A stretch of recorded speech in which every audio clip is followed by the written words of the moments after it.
¿Contentos con el Señor? ¿Dios está viendo que están contentos? Eso es muy importante, ¿eh?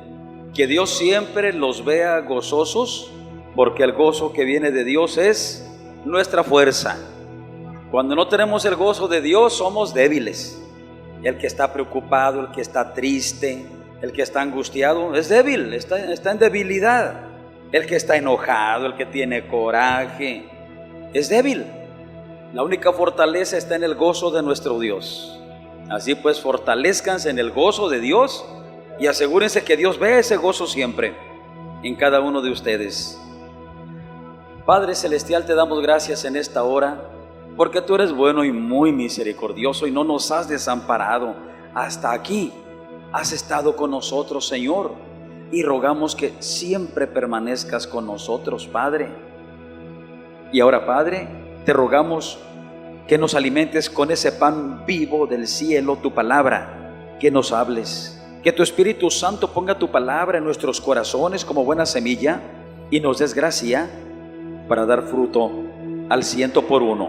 Manda pasar un carbón encendido de tu altar por mis labios. Purifícame, úsame, Señor, dame palabras para este pueblo. Dame gracia para hablar tu palabra. Y a ti sea toda la honra y la gloria, Padre, en el nombre del Señor Jesús te lo pedimos. Amén. Y así, hermanos, voy a pedirles que estén buscando en sus Biblias, en el Evangelio según San Juan, en el capítulo 14, y busque el versículo 13 y el 14. Evangelio según San Juan, capítulo 14, versículos 13 y 14. Y vamos a leer la palabra de Dios para la gloria del Padre y del Hijo y del Espíritu Santo. Amén. Puestos de pie todos los que puedan hacerlo, por reverencia al Señor y a su palabra. Y así dice nuestro Señor Jesucristo, porque es palabra hablada por Él. Y todo lo que pidiereis al Padre en mi nombre, esto haré, para que el Padre sea glorificado en el Hijo. Si algo pidiereis en mi nombre, yo lo haré. Así dice el Señor. Siéntense, por favor. Alabado el nombre del Señor. Aleluya. El Señor Jesucristo, con esto que acabamos de leer, nos da la clave para acercarnos al Padre Celestial, a pedirle de todo aquello que nosotros queramos recibir de Él.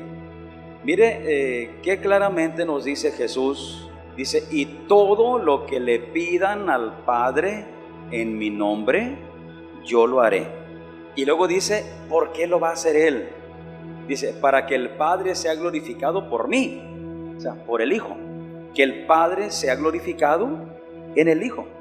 Jesús, el Hijo de Dios, su Padre Celestial, siempre atento Jesús a nuestro clamor, a nuestras necesidades, siempre atento para interceder por nosotros, pero nos dice que cuando vayamos a la presencia del Padre a platicar con Él, no les voy a decir que usemos la palabra mágica, ¿verdad? Como nos enseñaban en los cuentos de hadas cuando estábamos pequeños, que ábrete sésamo, y la puerta se abría y se podía entrar a donde estaban los tesoros. ¿Se acuerdan de esos cuentos? De Alí Babá y los 40 ladrones, hasta el nombre está fatal, ¿no? Abracadabra es lo que decían las brujas, según los cuentos, ¿no? Aquí Jesús no nos da una clave mágica, nos da algo con un significado y con un sentido perfecto, claro y bien definido. ¿A quién envió el Padre a este mundo? A buscar y salvar a los perdidos. Pues a Jesús lo envió, ¿verdad? ¿A quién le encargó el Padre la redención de la humanidad? Pagar el rescate por los pecadores para poderlos traer al reino de Dios. Pues a Jesús fue el que le encargó. A Jesús lo envió para eso. ¿Quién consumó nuestra redención al morir en una cruz y derramar su sangre para que por Él los pecadores que creemos en Él y que aceptamos su muerte y su sangre derramada, que creemos en su nombre, podamos entrar a la presencia del Padre. Es Jesús de Nazaret. Mire, antes de que Jesús de Nazaret consumara nuestra redención al morir en la cruz, en el templo de Jerusalén había un lugar al fondo del templo llamado el lugar santísimo, donde nadie podía entrar. Había en todo lo que era la construcción del templo un patio, la primera parte, hasta donde podían llegar los gentiles, los que no eran de la nación de Israel, tenían su patio para acercarse. Ahí podemos ver ya la misericordia de Dios permitiendo que los gentiles, los que no eran pueblo de Dios, ya pudieran acercarse. No podían entrar al templo, pero se acercaban hasta el patio. Los judíos pues tenían otra parte donde sí podían entrar, pero el lugar santísimo, el lugar más escondido del templo, donde estaba el arca que Moisés había creado, el arca que contenía pruebas del poder de Dios.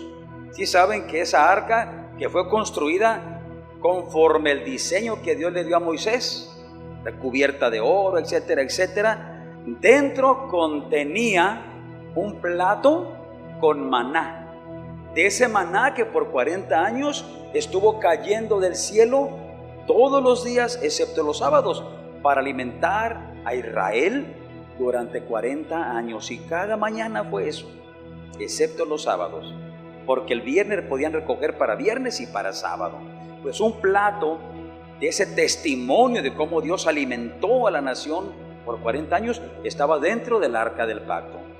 Otro elemento dentro del arca era la vara, una vara seca que Aarón, el sumo sacerdote, el primer sumo sacerdote, Aarón, hermano de Moisés, él usaba. Pero cuando aquellos hombres dijeron: ¿y por qué nomás Aarón puede ser sacerdote? ¿Por qué nomás él y sus hijos? Ya que vemos muchos varones dignos, de categoría, de honra, que podemos también ser sacerdotes junto con Aarón. Y Dios dijo: mira, Moisés, diles que mañana se presenten, diles que vengan acá, que cada uno traiga su vara y que la deje aquí en el tabernáculo, y que también Aarón traiga su vara, y ahí dejen las varas a ver qué va a pasar, y cada una viene identificada con su dueño. Pues ¿qué sucedió en la mañana siguiente? Que todas las varas estaban secas como las habían dejado, pero solamente la vara de Aarón tenía renuevos, habían brotado hojitas, había reverdecido, aunque estaba suelta, no la enterraron ni nada, pero ahí Dios mostró quién era el elegido para que fuese sacerdote, intermediario, intercesor entre Dios y la nación de Israel, porque el sacerdote es eso, un intercesor, un intermediario. Así que dijo Dios: ahí está la prueba. ¿Quién puede ser sacerdote? Aquel cuya vara haya reverdecido. Pues nomás Aarón. Ya estaba esa vara dentro del arca. Y el tercer elemento, porque eran 3 nada más, eran las tablas de piedra con la ley de Dios, que también estaban dentro del arca del pacto. Esa arca permanecía en el lugar santísimo. Ahí nadie podía entrar. Solamente el sumo sacerdote entraba una sola vez al año. Y después de haberse santificado hasta lo más extremo, porque si un pecadillo llevaba oculto el sumo sacerdote al entrar al lugar santísimo donde estaba la presencia de Dios, caía muerto. Así es que nadie podía entrar al lugar santísimo más que el sumo sacerdote, y una sola vez al año, solo un día al año. Bueno, pues cuando Jesús murió en la cruz y derramó su sangre, todos sabemos que hacía 3 horas que toda la tierra estaba llena de tinieblas, terrible oscuridad en toda la tierra. Y al momento que Jesús entrega el Espíritu, se produce un gran terremoto. Y allá en el templo de Jerusalén, el lugar santísimo que estaba resguardado, dividido, separado por unos cortinajes gruesos, especialmente diseñados por Dios también. El velo del templo, como le llaman, se rasgó de arriba abajo y quedó expuesto el lugar santísimo. Quedó a la vista de todos, habiéndose quitado lo que impedía que los ojos pudiesen ver al lugar santísimo. Y con eso, Jesús, al morir en la cruz y derramar su sangre, estaba abriendo francamente la entrada de todos nosotros hasta la presencia del Dios Santo. Bendito el nombre del Señor.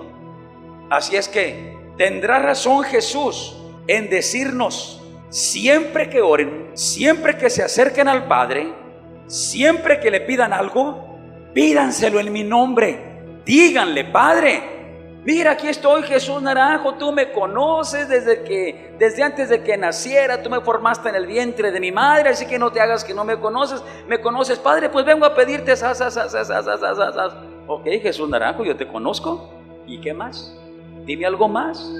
Bueno, Padre, lo que pasa es que vengo a ti porque Jesús de Nazaret, tu Hijo amado, me dijo que te dijera que Él me envía a ti, que vengo en su nombre, vengo en el nombre de tu Hijo Jesús de Nazaret. Y en cuanto tú le mencionas al Padre el nombre de Jesús de Nazaret, mira, yo siento como que el corazón de Dios se derrite de gran amor, porque no creo que haya en toda la creación de Dios alguien tan digno de amor como nuestro Señor Jesucristo, que por amor al Padre y por amor a la humanidad entregó su vida con terrible dolor y sufrimiento y derramó su sangre por todos nosotros, obedeciendo sí al Padre Celestial, permitiéndole al Padre Celestial lograr el cumplimiento de sus propósitos para los cuales creó a la humanidad: restaurar su reino,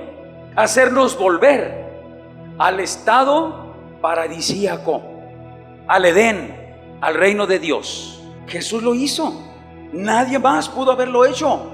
Jesús se ofreció y Él lo hizo.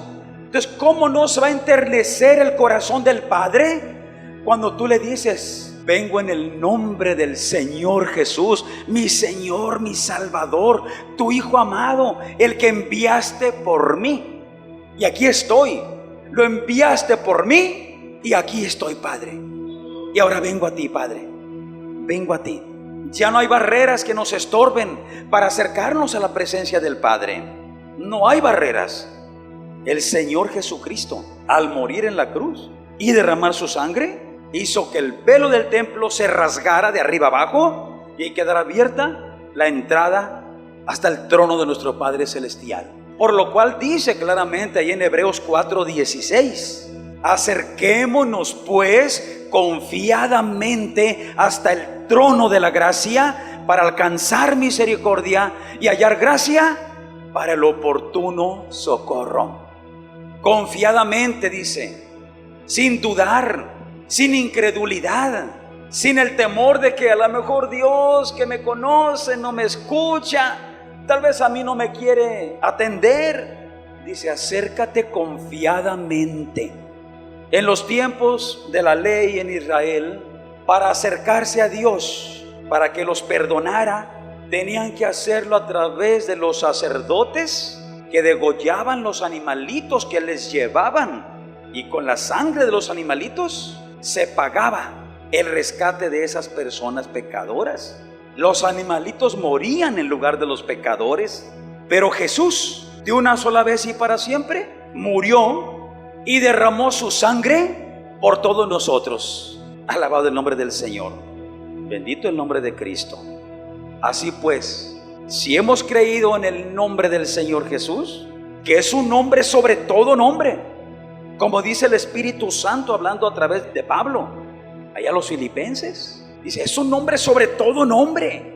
En los cielos, ante el nombre de Jesús, todos se arrodillan. En los infiernos, ante el nombre de Jesús, Satanás y los demonios se arrodillan. Y en la tierra, ¿qué pasa? En la tierra también nosotros debemos estar arrodillados a los pies de Jesús. Cada vez que invocamos su nombre, debemos caer de rodillas postrados porque el Padre determinó que toda rodilla se doble ante el nombre del Señor Jesús y que toda lengua lo confiese que Él es el Señor, que Él es el Salvador, que Él es el Dios Todopoderoso que se hizo carne para podernos redimir, para podernos salvar. Acércate al Padre Celestial cada vez que tengas necesidad, no importa cuál sea. Jesús todo lo hizo para honrar al Padre, para restaurar la creación del Padre, para hacer volver a la humanidad a ese huerto de Edén, que al final de los tiempos estará aquí en la tierra otra vez, donde la humanidad vivirá eternamente feliz. Todo lo hizo Jesús para honrar al Padre, y por eso Jesús dice: todo lo que pidas al Padre en mi nombre, yo lo voy a hacer, porque me interesa que tú honres al Padre, que le des la gloria al Padre, que le des gracias al Padre por cada cosa que le pides. Por eso yo mismo lo voy a hacer. ¿O tú no eres agradecido? ¿O acaso tú no le das gracias a Dios cuando te concede algo? Te lo concede el Padre porque Jesús lo hizo, Jesús lo hace. Y cuando tú pides con conciencia, con entendimiento, con sabiduría, plenamente convencido del poder del nombre del Señor Jesús para meterte en la presencia del Padre, hermano, eso te alimenta tu fe. Por eso en el nombre de Jesús suceden muchos milagros. Los demonios huyen. Jesús dijo: en mi nombre echen fuera demonios. Se espantan, se asustan, huyen despavoridos. Si el nombre de Jesús está en tu corazón, si tú eres fiel siervo de Jesús, si tú has creído en Jesús y obedeces al Evangelio para honrar al Padre, así como Jesús lo honró, siendo obediente hasta la muerte. En Romanos 8:34, Hebreos 7:25, clarito nos dice la Escritura que Jesús siempre está a la diestra del Padre intercediendo por nosotros. No hay otro que esté intercediendo siempre por nosotros. Jesús, mientras nos vea aquí en la tierra, en peligro de pecar, en peligro de perdernos, siempre estará rogando al Padre para que nos envíe su Espíritu, para que su Espíritu nos convenza, nos redarguya, nos reprenda, nos guíe al arrepentimiento, porque necesario es el arrepentimiento, el cambio en nuestras vidas, e invocar el nombre del Señor Jesús para que nuestros pecados sean perdonados. Hay perdón en el nombre de Jesús. Hay perdón de Dios nuestro Padre Celestial por su grande amor, por su grande misericordia para todos nosotros. Pero tiene que haber en nosotros un verdadero y profundo arrepentimiento, un deseo, un propósito de no volver a pecar jamás y demostrárselo a Dios con hechos. Y de esta manera, el perdón que le pedimos al Padre, en el nombre del Señor Jesús, el Padre nos lo da, porque Jesús murió para perdonar nuestros pecados, para salvar nuestras almas, para librarnos del dolor, de la enfermedad, del hambre, de los peligros, del acoso del mundo, de la influencia y de la destrucción de Satanás. Por todo eso murió Jesús y derramó su sangre, para que cuando nosotros le pidamos todo eso al Padre, en el nombre de Jesús, Jesús mismo lo hará para glorificar al Padre. Así pues, tú también todo lo que hagas, hazlo para glorificar al Padre, porque Jesús no tiene otro propósito más que glorificar al Padre, y siempre le glorificará, y nosotros glorifiquémosle también. Y en Colosenses 3:17 nos dice el Espíritu Santo: de aquí en adelante, todo lo que ustedes hagan, sea de palabra o de hecho, háganlo todo en el nombre del Señor Jesús, dando gracias a Dios Padre por Jesús. Todo hagámoslo en el nombre del Señor Jesús, de palabra o de hecho, y dando gracias al Padre, glorificando al Padre, porque el Padre en su voluntad ha puesto nuestra salvación y coronarnos de su gloria. Asegúrate siempre de usar correctamente el nombre del Señor Jesús, de presentarlo como tu carta de recomendación delante del Padre. Así como cuando vas con una persona que tú no conoces, que es muy influyente, pero un amigo tuyo te dio una carta, un amigo tuyo te dijo, no, aquel es muy amigo mío, te dio una carta. Y llegas tú con la secretaria, vengo de parte de fulano de tal, me dio una carta para el señor XXX. ¿Cómo no? Permítame, ahorita le digo. Y te recibe con mucho gusto, porque es muy amigo de él, le tiene cariño, quizá le debe favores, y te recibe con mucho gusto para honrar a aquel que te ha recomendado. Pues es Jesús el que nos ha recomendado que vayamos a la presencia del Padre. ¿Qué más queremos? ¿Qué más necesitamos? Y todo lo que le pidas en el nombre de Jesús será hecho por Jesús. Padre, te damos gracias en esta hora. Gracias, Padre Dios, por tu Hijo Jesús de Nazaret, en el cual tenemos perdón de pecados, salvación por su sangre, en el cual podemos acercarnos a ti confiadamente hasta tu trono de gracia, conscientes, seguros de que tendremos misericordia y la ayuda que necesitamos oportunamente. Padre, danos gracia para creer verdaderamente en el nombre de tu Hijo Jesús, para honrar el nombre de Jesús, para que nuestra vida honre a Jesús, así como Jesús te honra a ti, Padre. Y así estar siempre delante de ti, honrándote, adorándote y alabándote, y dándote siempre gracias por Jesús, a quien tú nos enviaste a perdonarnos, a salvarnos. Gracias te damos, Padre. Gracias por Jesús. Gracias por tu Hijo, nuestro Señor Jesús de Nazaret, nuestro Salvador amado. Gracias, Dios.